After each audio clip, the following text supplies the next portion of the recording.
Episode number 98.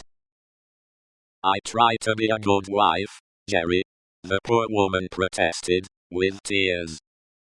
Is it being a good wife to oppose your husband's business? Is it honoring your husband to dishonor his business? Is it obeying your husband to disobey him on the vital subject of his business? You hadn't taken to the dreadful business then, Jerry. It's enough for you, retorted Mr. Cruncher, to be the wife of an honest tradesman, and not to occupy your female mind with calculations when he took to his trade, or when he didn't.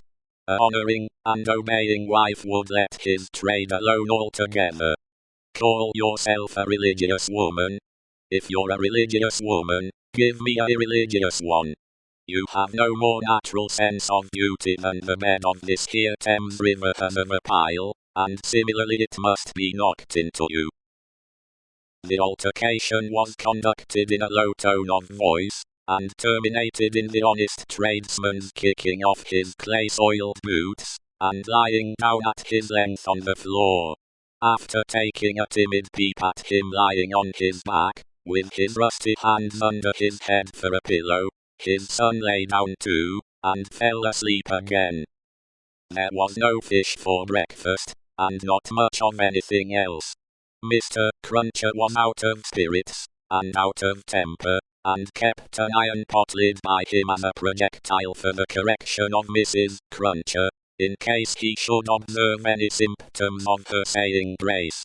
He was brushed and washed at the usual hour, and set off with his son to pursue his ostensible calling. Young Jerry, walking with the stool under his arm at his father's side along sunny and crowded Fleet Street, was a very different young Jerry from him of the previous night, running home through darkness and solitude from his grim pursuer. His cunning was fresh with the day, and his qualms were gone with the night, in which particulars it is not improbable that he had compeers in Fleet Street, and the City of London, that fine morning. "Father," said young Jerry, as they walked along, taking care to keep at arm's length, and to have the stool well between them. "What's a resurrection man?" Mr. Cruncher came to a stop on the pavement before he answered. "How should I know?" "I thought you knowed everything, father," said the artless boy. "Well," returned Mr. Cruncher, going on again, and lifting off his hat to give his spikes free play, "he's a tradesman." "What's his goods, father?" asked the brisk young Jerry. "His goods," said Mr. Cruncher, after turning it over in his mind, "is a branch of scientific goods." "Persons' bodies, ain't it, father?" asked the lively boy. "I believe it is something of that sort," said Mr. Cruncher. "Oh, father, I should so like to be a resurrection man when I'm quite grown up." Mr. Cruncher was soothed, but shook his head in a dubious and moral way. "It depends upon how you develop your talents.